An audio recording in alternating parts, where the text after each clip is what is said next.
olha aí, meus irmãos, né? O professor Hermínio teve a chancela, o carimbo na sua obra e no seu trabalho de um Bezerra de Menezes, de um Emmanuel. Quer dizer, isso é poucos escritores tiveram uma chancela dessa na vida, né? Mas Ana Maria, eu queria te perguntar sobre, você já falou de passagem, Eu Sou Camille Desmoulins, essa obra que é a maior evidência de reencarnação através da regressão de memória aqui no Brasil e do mundo, do conhecimento até do Ian Stevenson. Né? Então, Ana, essa experimentação se deu, meus irmãos, na casa de Ana Maria, na casa do professor Hermínio. E, Ana, eu queria que você falasse, claro, você vai falar do Luciano, mas na regressão de Luciano vai aparecer o Carlos Lacerda como o Marat lá na França, né?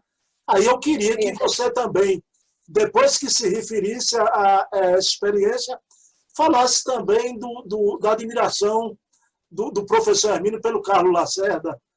Pode ser? Com certeza, pode. Foi assim, o papai tinha um grande amigo, o papai, e ele morava em Copacabana, e ele tinha por hábito reunir alguns amigos, ele era espírita, e ele tinha por hábito reunir alguns amigos na casa dele para falar sobre assuntos de espiritismo e tudo. E o papai era convidado permanente. Bom, um dia esse amigo pediu para o papai falar sobre os passes magnéticos.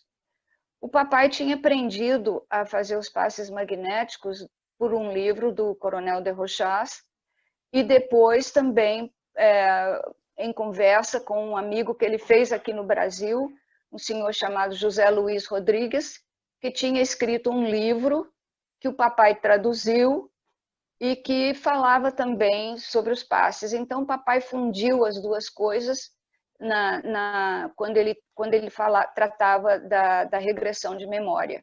Muito bem, ele explicou para o grupo que estava na casa desse amigo dele sobre essas coisas, como ele fazia e tudo, o que acontecia, quais eram as consequências, etc, etc. E todo mundo ficou muito curioso de saber, porque na época se usava a hipnose, mas a hipnose não era uma coisa assim que todo mundo, ou sugere a pessoa, né, a ser hipnotizada, imediatamente caía em transe ou conseguia até ser hipnotizada, né? Muitas não conseguiam. Muito bem. Então, papai perguntou ao pessoal, escuta, tem alguém que gostaria de servir como sugere? O Luciano falou, eu quero. Levantou e o papai pediu para ele deitar no sofá, ele tirou o sapato, o cinto, afrouxou a gravata e o papai começou, em silêncio com todo mundo, a prosseguir nos passes magnéticos longitudinais e de início o Luciano começou a ficar um pouco assim, meio nervoso, mas foi se acalmando até que entrou em transe, imediatamente. E outra coisa, o Luciano falou assim, quando ele se candidatou, ele falou assim, eu me candidato, Hermínio, porque ninguém conseguiu me hipnotizar até hoje. Não consigo entrar em transe de jeito nenhum. E ele queria muito.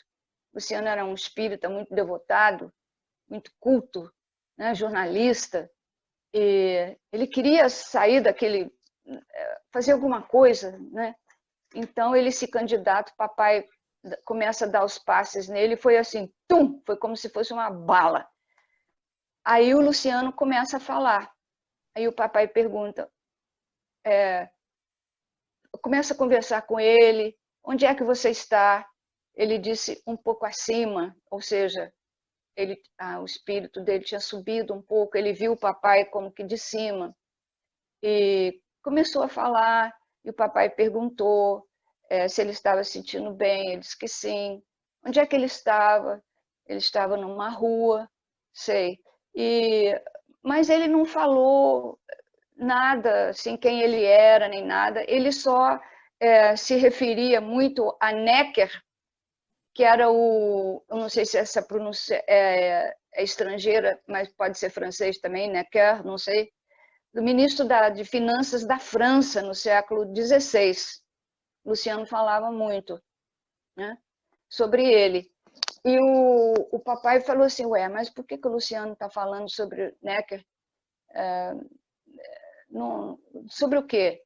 Mas, como era a primeira vez, o papai parou por ali, acordou o Luciano, né? Tirou ele do transe e ele foi voltando aos poucos ao normal. Se sentiu bem, Luciano? Tudo bem, não sei o quê.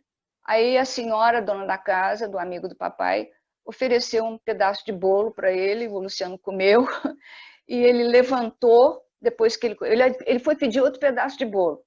No que ele levantou, ele caiu, levou um tombo, caiu no chão, estatelado. Aí foi aquele corre-corre, mas não era não, o papai disse que a culpa foi dele, papai, porque na regressão é preciso, quando a pessoa sai do transe, dar um tempo para a pessoa voltar à Terra, né? E o papai não tinha feito isso, talvez por desconhecimento na época, ou então por assim, um desejo de que poderem conversar sobre o fato e tudo, né? Bom, aí o papai falou com esse pessoal, com esse pessoal todo que estava lá, que já que o Luciano tinha imediatamente entrado em transe, ele era suscetível de a memória dele ser regredida para verificar alguma coisa, mas que aí seria na casa dele, papai. E aí nós morávamos num apartamento em Botafogo, onde o papai não tinha um escritório, um quartinho dele, os livros dele, não tinha. O apartamento era bom, tinha 3 quartos, mas um era deles, papai e mamãe, o outro meu e da minha irmã, e o outro do meu irmão. Então, ele conversou com o Luciano e eles fizeram 11 regressões entre os dias 19 de maio e 8 de setembro de 1967, todas as segundas-feiras. Então, era um ritual. O papai chegava do escritório, tomava banho, tomava um chá de erva cidreira puro, ou então com uma torradinha, um biscoitinho, ia deitar no quarto dele, num lençol branco, e ficava meditando com a porta fechada até o Luciano tocar a campainha às 8 horas.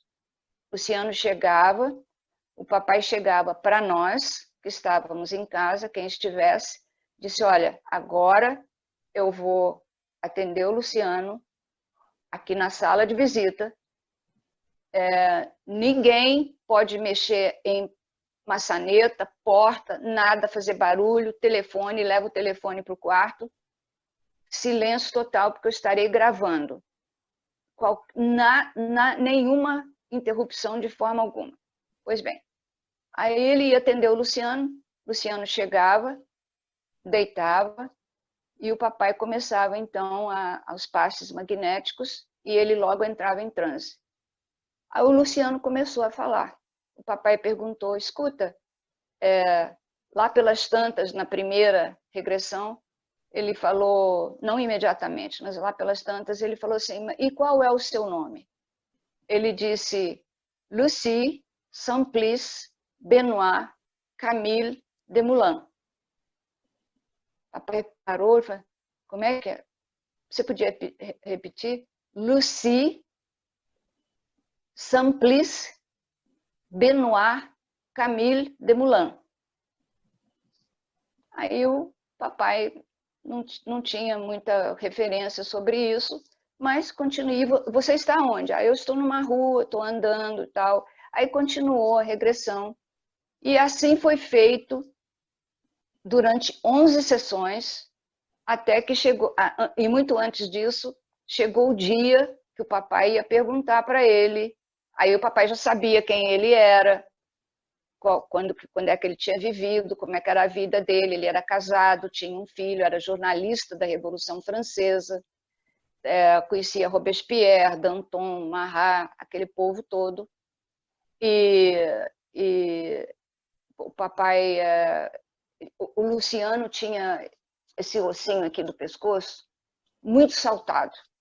E ele tinha dificuldades de engolir, ele tinha que mastigar muita comida e tal. Mas o papai já sabia, né? Eu já tinha lido, já tinha pesquisado tudo que você pode imaginar. E aí o papai falou assim para ele, chegou um dia que o papai chegou, fez aquele ritual todo da chegada, do chá, do banho, da meditação, e falou para nós, olha, hoje é um dia muito importante. Por favor, não façam o mínimo barulho. E se vocês ouvirem qualquer coisa aqui dentro da sala, fora do normal, não abram a porta, não mexam em nada. E assim ficamos. Muito bem, ele entrou com o Luciano e realmente ouvimos uns barulhos de janelas abrindo e cortinas e tudo, mas... E daí acabou a reunião, o Luciano foi embora e o papai foi direto para a cama, porque ele trabalhava no dia seguinte, mas aí abriu aquele leque de informações que ele não parou mais de pesquisar. Olha, só de leituras complementares no livro dele tem 60. Fora o trecho que o papai escreveu, o texto que o papai escreveu sobre as reuniões e a tradução, ou melhor, a passagem da fita magnética para a datilografia, né, do que o Luciano falava, ele escreveu 60 leituras complementares para explicar algum fato que tinha acontecido durante a regressão. Um dos fatos foi o Luciano falar sobre Marat. E isso mais tarde o papai pesquisou e descobriu que havia uma possibilidade de, por várias coincidências, entre o personagem Marat e o Carlos Lacerda, o papai achou que podia haver uma ligação, né? Então, o que ele faz? Ele escreveu uma carta para o Lacerda, o Carlos Lacerda. A data foi maio de 1972. O livro já estava escrito desde 67, né? E ainda não tinha sido publicado. Então, ele escreveu para o... Já tinha sido publicado em 72, já tinha. Aí ele escreveu para o Lacerda, mandando para o Lacerda um artigo que ele tinha escrito para o Reformador em 3 páginas, ou 3 volumes, melhor dizendo, junho, julho e agosto. Ele escreveu um artigo sobre Camille Desmoulins, e o Lacerda respondeu a ele que gostou muito, que se interessou muito, e que papai convidava para se disponibilizar a conversar com ele sobre o que ele quisesse, e com todo o apreço e com todo o respeito que tinha por ele e tudo mais, o Lacerda respondeu que teria muito prazer e que ele ia fazer uma pequena viagem e assim que ele voltasse que eles combinariam.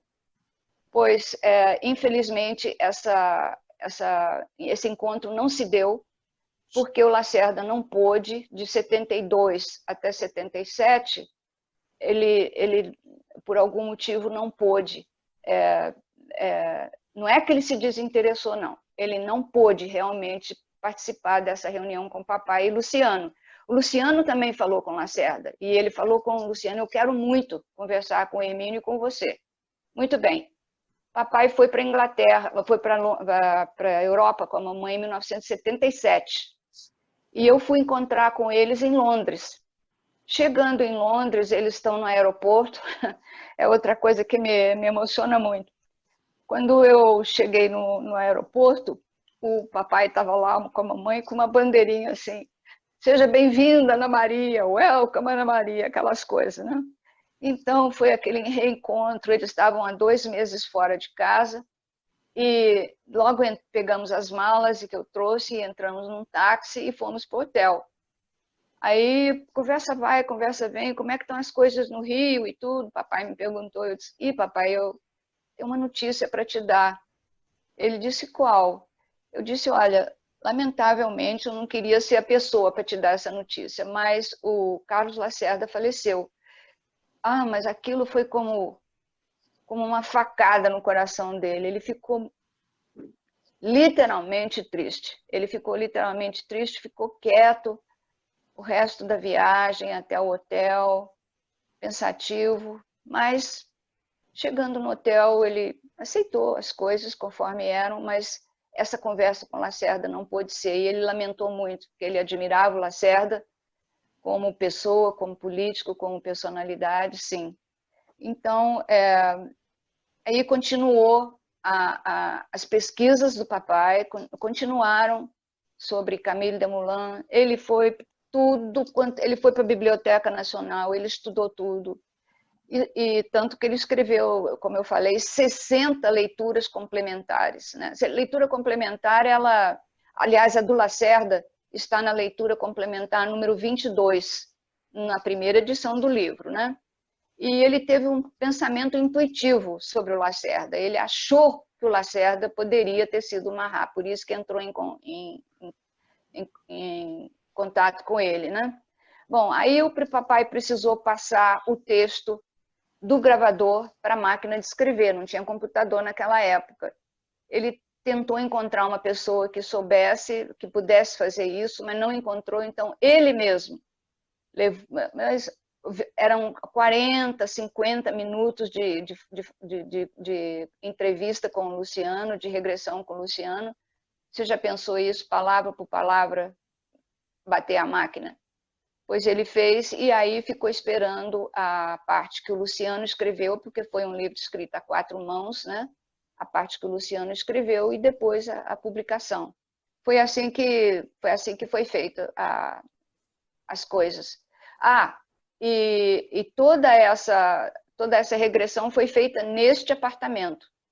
Não foi no apartamento. Depois, papai vendeu esse apartamento, comprou um outro, onde ele tinha um escritório. Aí era onde ele tinha a biblioteca dele, os aparelhos de som dele para ouvir música clássica, gravar tudo. Computador, meu marido penou, mas em 1994 conseguiu montar um computador escondido dele e levou lá em casa, tocou a campainha, ele abriu e disse, que isso? Ele disse, é um computador. O papai quase desmaiou.